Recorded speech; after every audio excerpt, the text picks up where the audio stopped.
नमस्कार छात्रों, स्वागत है बोर्ड यात्रा एजुकेशन में। प्यारे छात्रों, अगर आप लोग क्लास 10th में है 2026 में एग्ज़ाम देने वाले हैं तो आप लोगों के लिए मैं लेके आया हूँ फिजिक्स का ऑब्जेक्टिव क्वेश्चन, जो कि फिजिक्स का चैप्टर 5 है, ठीक ना। और जिसका नाम है विद्युत धारा के चुंबकीय प्रभाव। प्यारे छात्रों, इसका हम लोग ऑब्जेक्टिव क्वेश्चन करेंगे, जो कि इस चैप्टर से ऑब्जेक्टिव सब्जेक्टिव दोनों पूछे जाते हैं। फिलहाल हम लोग इसका ऑब्जेक्टिव करेंगे और इस चैप्टर से काफ़ी इंपॉर्टेंट ऑब्जेक्टिव आते हैं, जो कि आज यहाँ पे दिखाएंगे आपको, ठीक ना। तो आप लोग वीडियो के अंत तक बने रहिएगा, जिससे कि आपका ऑब्जेक्टिव कंप्लीट हो जाए। तो अंत तक बने रहिएगा प्यारे छात्रों। उससे पहले अगर आप लोग चैनल पर पहली बार जुड़े हैं बोर्ड यात्रा एजुकेशन से, तो चैनल को सब्सक्राइब कर लीजिए और इस वीडियो को लाइक कर दीजिए, ठीक ना।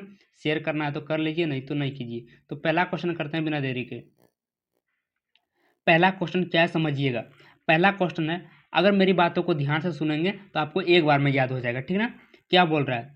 लघु पथन। लघु पथन का मतलब समझ लीजिए कि लघु पथन का मतलब होता है शॉर्ट सर्किट, जो घर में हो जाता है, जिससे हम लोग बोलते हैं कि शॉर्ट लग गया, ठीक ना।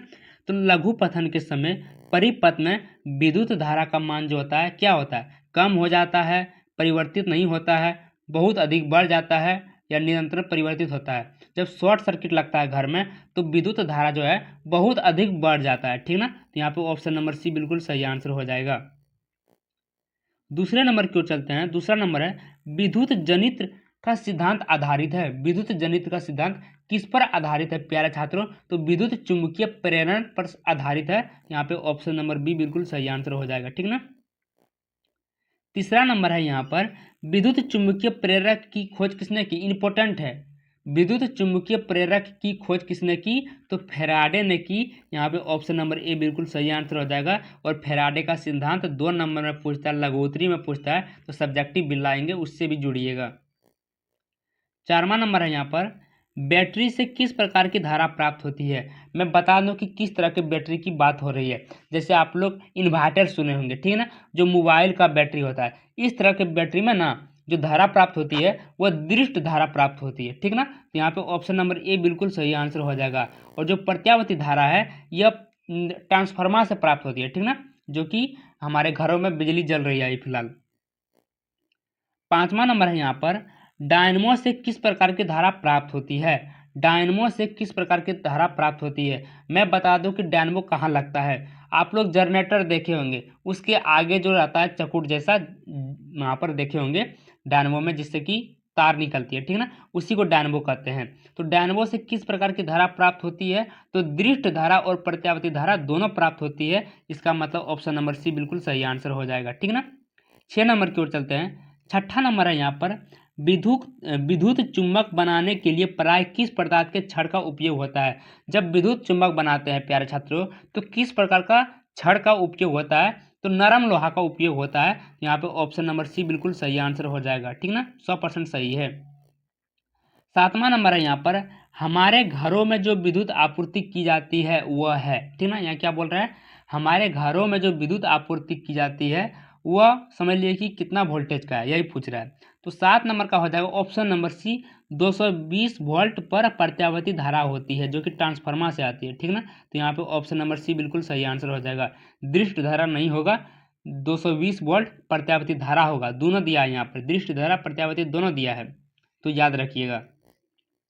8वां नंबर है यहाँ पर, लघु पथन के समय यानी कि शॉर्ट सर्किट के समय परिपथ में विद्युत धारा का मान क्या होता है? बहुत अधिक बढ़ जाता है। तो इसका मतलब 8 का हो जाएगा ऑप्शन नंबर ए बिल्कुल सही आंसर, ठीक ना। 9वां नंबर है यहाँ पर, इस जो ये चैप्टर जो है इसमें ना ही आसान ऑब्जेक्टिव है और ना ही हार्ड ऑब्जेक्टिव है। तो आप मेरी बातों को ध्यान से सुनिएगा तो आपको आसान लगेगा। 9वां नंबर है यहाँ पर, किसी सीधे चालक में धारा की दिशा और उससे संबंध चुंबकीय क्षेत्र की दिशा जिस नियम से ज्ञात की जाती है वह है, तो वह क्या है प्यारे छात्रों? मैक्सवेल का दक्षिणी हस्त नियम, ठीक ना, यानी मैक्सवेल का दाहिने हाथ नियम, इस तरह समझ लीजिए। ऑप्शन नंबर यहाँ पे सी बिल्कुल सही आंसर हो जाएगा। 10वां नंबर है यहाँ पर, किसी विद्युत धारावाही सीधे लंबी परिनालिका के भीतर चुंबकीय क्षेत्र है।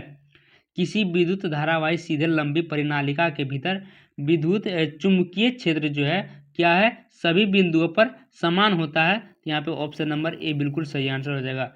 हो सकता है कि एक दो क्वेश्चन समझ में ना आए, लेकिन आपको टेंशन नहीं लेना है, इससे आसान आसान भी है, ठीक ना। 11वां नंबर है यहाँ पर, घरेलू विद्युत परिपथ में उदासीन तार का रंग होता है। क्या बोल रहा है? घरेलू विद्युत परिपथ में उदासीन तार का रंग होता है, तो कैसा होता है? काला होता है। यहाँ पे ऑप्शन नंबर सी बिल्कुल सही आंसर होगा, आपको याद रखना है। 12 नंबर है यहाँ पर, किसी युक्ति में विभक्त वलय द्विक परिवर्तन का कार्य करता है। क्या बोल रहा है? किसी युक्ति में विभक्त वलय द्विक परिवर्तन का कार्य करता है, तो विद्युत जनित्र करता है। यहाँ पे ऑप्शन नंबर ए बिल्कुल सही आंसर हो जाएगा। 13 नंबर है, फ्लेमिंग के वाम हस्त नियम में अंगूठा किस दिशा का संकेत करता है? जब मैं लेके आऊँगा फ्लेमिंग का बाएं हाथ का नियम, दाहिने हाथ का नियम, तो आपको समझ में आएगा, ठीक ना। फिलहाल समझ लेते हैं कि फ्लेमिंग का वाम हस्त नियम जो है वो अंगूठा, उसमें अंगूठा किस दिशा का संकेत करता है। तो इस तरह समझ लीजिए कि अंगूठा में बहुत ताकत है, बहुत बल है, तो यहाँ पे क्या हो जाएगा? ऑप्शन नंबर सी बिल्कुल सही आंसर हो जाएगा, ठीक ना, बल का। 14 नंबर है यहाँ पर, पश्चिम की ओर प्रक्षेपित कोई धनावेशित कण अल्फा कण किसी चुंबकीय क्षेत्र द्वारा उत्तर की ओर विक्षेपित हो जाता है, तो चुंबकीय क्षेत्र की दिशा क्या होगी? तो चुंबकीय क्षेत्र की दिशा ऊपरी मुखी होगी, ठीक ना, यानी ऊपर की ओर। यहाँ पे ऑप्शन नंबर डी बिल्कुल सही आंसर हो जाएगा। 15 नंबर की ओर चलते हैं। 15 नंबर है यहाँ पर कि विद्युत धारा उत्पन्न करने की युक्ति को कहते हैं। अगर विद्युत धारा उत्पन्न करते हैं तो उस युक्ति को क्या कहते हैं? तो उस युक्ति को जनित्र कहते हैं, जो कि यहाँ पे ऑप्शन नंबर ए पर है, तो ऑप्शन नंबर ए बिल्कुल सही आंसर है। 16 नंबर है यहाँ पर, विद्युत फ्यूज विद्युत धारा के किस प्रभाव पर कार्य करता है? ठीक ना, विद्युत फ्यूज विद्युत धारा के किस प्रभाव पर कार्य करता है? तो उष्मीय प्रभाव पर कार्य करता है। यहाँ पे ऑप्शन नंबर ए बिल्कुल सही आंसर हो जाएगा। 17 नंबर की ओर चलते हैं, इंपॉर्टेंट है, ध्यान से सुनिएगा इसको। घरेलू उपयोग के लिए विद्युत की आपूर्ति होती है। क्या बोल रहा है? घरेलू उपयोग के लिए विद्युत की आपूर्ति होती है, तो 220 वोल्ट से 50 HZ पर होता है, ठीक ना। यहाँ पे ऑप्शन नंबर सी बिल्कुल सही आंसर होगा, आपको याद रखना है। 18 नंबर है, ये थोड़ा सा लंबा है लेकिन समझ लीजिए। तांबे की तार की एक आयताकार कुंडली किसी चुंबकीय क्षेत्र में घूर्णन गति कर रही है, ठीक ना। इस कुंडली में प्रेरित विद्युत धारा की दिशा में कितने परिभ्रमण के पश्चात परिवर्तन होता है? तो दो घूर्णन के बाद परिवर्तन होता है, ठीक ना। यहाँ पे ऑप्शन नंबर क्या होगा? ए होगा। अब 19 नंबर है यहाँ पर, किसी कुंडली का प्रतिरोध ज्ञात करने के लिए सूत्र है। जब किसी कुंडली का प्रतिरोध ज्ञात करते हैं तो उसके लिए कौन सा सूत्र है? तो R बराबर क्या है? V/I, ठीक ना, यानी V/I। यहाँ पे ऑप्शन नंबर क्या आ जाएगा? सी बिल्कुल सही आंसर हो जाएगा, तो इसको याद रखिएगा। तो प्रतिरोध का सूत्र जो होता है R बराबर V/I होता है, ठीक ना, तो याद रखिएगा। 20 नंबर है यहाँ पर, डायनमो से किस प्रकार की धारा प्राप्त होती है? मैंने आगे बताया था, ठीक ना, ये क्वेश्चन रिपीट है। तो डायनमो से किस प्रकार की धारा प्राप्त होती है? दोनों प्राप्त होती है, यानी कि दृष्ट धारा, प्रत्यावर्ती धारा। दृष्ट धारा को डीसी कहते हैं, इंग्लिश में क्या कहते हैं? एक मिनट, इंग्लिश में दृष्ट धारा को डीसी कहते हैं और प्रत्यावर्ती धारा को एसी कहते हैं। आप लोगों ने कभी सुना होगा मेरे हिसाब से। तो यहाँ पे क्या हो जाएगा? ऑप्शन नंबर सी बिल्कुल सही आंसर होगा। 21 नंबर चलते हैं, निम्नलिखित में से कौन सा पद विद्युत परिपथ में विद्युत शक्ति को निरूपित नहीं करता है? क्या बोल रहा है? कौन सा पद विद्युत परिपथ में विद्युत शक्ति को निरूपित नहीं करता है? यहाँ पे 21 का आ जाएगा ऑप्शन नंबर बी, बिल्कुल सही आंसर है। क्या है? बिल्कुल सही आंसर, IR², ठीक ना, IR², जो कि बिल्कुल सही आंसर है। 22 नंबर चलते हैं, 22वां नंबर है, घरेलू वायरिंग में 3 तार होते हैं, ठीक ना। घरेलू वायरिंग में कितने तार होते हैं? 3 तार होते हैं। गर्म जिसे कि जीवित कहते हैं, ठंडा उदासीन कहते हैं, और अर्थ भूयोजित कहते हैं। इन तारों के रंग होते हैं, मतलब पहले यहाँ पे गर्म बताना है, फिर ठंडा बताना है, फिर भूयोजित बताना है, ठीक ना। तो 22 का हो जाएगा कौन सा? ऑप्शन नंबर सी, लाल काला और हरा। क्या होगा? लाल काला और हरा। अब देखिए यहाँ पर क्या होगा? लाल काला और हरा। लाल हो रहा है यहाँ पे गर्म, काला हो रहा है उदासीन, हरा हो रहा है भूयोजित। ध्यान देना है, ठीक ना। एक बार में ये याद नहीं होगा, कॉपी में लिख लीजिए कहीं। 23वां नंबर है यहाँ पर, किस क्षण चुंबक के अंदर चुंबकीय क्षेत्र रेखाओं की दिशा होती है? क्या बोल रहा है? किसी छड़ चुंबक के अंदर चुंबकीय क्षेत्र रेखाओं की दिशा क्या होती है? तो 23 का हो जाएगा ऑप्शन नंबर ए, उत्तर ध्रुव से दक्षिण ध्रुव। ठीक ना, उत्तर ध्रुव से दक्षिण ध्रुव। तो ऑप्शन नंबर ए बिल्कुल सही आंसर होगा, 100% सही है। 24वां नंबर है यहाँ पर, चुंबकीय क्षेत्र की तीव्रता का मात्रक है। चुंबकीय क्षेत्र की तीव्रता का मात्रक क्या आपको बताना है, जो कि मात्रक बहुत बार पूछा जाता है एग्जाम में, मात्रक इंपॉर्टेंट होता है। ठीक ना, तो क्या बोल रहा है, चुंबकीय क्षेत्र की तीव्रता का मात्रक, तो न्यूटन बटे एम्पियर मीटर। ठीक ना, न्यूटन बटे एम्पियर मीटर, जो कि यहाँ पे क्या है, ऑप्शन नंबर बी बिल्कुल सही आंसर होगा। 25 नंबर की ओर चलते हैं। 25 नंबर है, एक वृत्ताकार कुंडली में धारा प्रवाहित की जा रही है। ठीक है ना, कुंडली के कारण चुंबकीय क्षेत्र की तीव्रता अधिकतम होगी। तो 25 नंबर का आ जाएगा ऑप्शन नंबर ए, केंद्र पर अधिकतम होगी। ठीक ना, तो ऑप्शन नंबर ए बिल्कुल सही आंसर होगा। 26 नंबर की ओर चलते हैं। 26 नंबर है, एक गतिमान आवेश कण उत्पन्न करता है। एक गतिमान आवेश कण उत्पन्न करता है। तो 26 का आ जाएगा ऑप्शन नंबर सी, चुंबकीय एवं विद्युत क्षेत्र दोनों में। ठीक ना, चुंबकीय एवं विद्युत क्षेत्र दोनों में। तो ऑप्शन नंबर सी बिल्कुल सही आंसर होगा। 27 नंबर है, चुंबकीय फ्लक्स का मात्रक है। चुंबकीय फ्लक्स का मात्रक क्या आपको बताना है, चुंबकीय फ्लक्स का मात्रक क्या है, तो वेबर है। तो यहाँ पे ऑप्शन नंबर बी बिल्कुल सही आंसर हो जाएगा।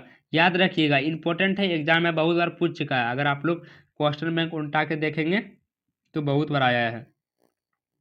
28 नंबर है यहाँ पर, कौन सा चुंबकीय क्षेत्र का मात्रक नहीं है? यानी कि इन चारों में से जो है 3 चुंबकीय क्षेत्र का मात्रक है, लेकिन एक मात्रक नहीं है। वह कौन है? न्यूटन प्रति एम्पियर स्क्वायर। यहाँ पे ऑप्शन नंबर क्या होगा, डी बिल्कुल सही आंसर होगा। और जो ये तीनों है, ठीक ना, ए बी सी, ये क्या है, चुंबकीय क्षेत्र का मात्रक है। टेस्ला भी है, गॉस भी है, और वेबर प्रति मीटर स्क्वायर भी है। तो आपको याद रखना है। 29 नंबर है यहाँ पर, विद्युत धारा उत्पन्न होती है। विद्युत धारा उत्पन्न होती है तो डायनमो से होती है। यहाँ पे ऑप्शन नंबर क्या होगा, सी बिल्कुल सही आंसर होगा। 30 नंबर है यहाँ पर, यांत्रिक ऊर्जा को विद्युत ऊर्जा में बदलने वाला उपकरण है। ये काफी इंपॉर्टेंट है, ध्यान दीजिएगा। यांत्रिक ऊर्जा को विद्युत ऊर्जा में बदलने वाला उपकरण को क्या कहते हैं? जनित्र कहते हैं, यानी कि डायनमो कहते हैं। हिंदी इंग्लिश दोनों है यहाँ पर, देख लीजिए। 31 नंबर है यहाँ पर, विद्युत परिपथ में विद्युत फ्यूज जोड़ा जाता है। विद्युत परिपथ में विद्युत फ्यूज जोड़ा जाता है तो यहाँ पर क्या है, विद्युन्मय तार में। ठीक ठीक ना, विद्युन्मय तार में। तो ऑप्शन नंबर यहाँ पर सी बिल्कुल सही आंसर होगा। 32 नंबर की ओर चलते हैं। 32 नंबर है यहाँ पर, प्रत्यावर्ती धारा जनित्र से कैसी धारा मिलती है? प्रत्यावर्ती धारा जनित्र से कैसी धारा मिलती है? तो 32 का हो जाएगा ऑप्शन नंबर बी, दृष्ट धारा मिलती है। ठीक ना, तो ऑप्शन नंबर बी बिल्कुल सही आंसर होगा। 33 नंबर है यहाँ पर, चुंबकीय क्षेत्र रेखाएं किस ध्रुव से निकलती है? चुंबकीय क्षेत्र रेखाएं किस ध्रुव से निकलती है? तो 33 का आ जाएगा ऑप्शन नंबर ए, उत्तर ध्रुव से। ठीक ना, क्या होगा, ऑप्शन नंबर ए बिल्कुल सही आंसर होगा। लास्ट क्वेश्चन है प्यारे छात्रों, पूरा देख लीजिए और शेयर भी कर दीजिए। डायनमो यांत्रिक ऊर्जा को किस ऊर्जा में क्या बोल रहे हैं यहाँ पे, डायनमो यांत्रिक ऊर्जा को किस ऊर्जा में परिणत करता है? तो डायनमो यांत्रिक ऊर्जा को जो है यहाँ पे 34 का, विद्युत ऊर्जा में रूपांतरित करता है। यहाँ पे ऑप्शन नंबर बी बिल्कुल सही आंसर होगा। प्यारे छात्रों, अंत तक बने रहने के लिए धन्यवाद। अगर आप लोग को ज़रूरी है कोई चैप्टर का कि सर ये चैप्टर करवा दीजिए, तो मैं करवा दूंगा, कमेंट जरूर कीजिएगा। ठीक ना, धन्यवाद।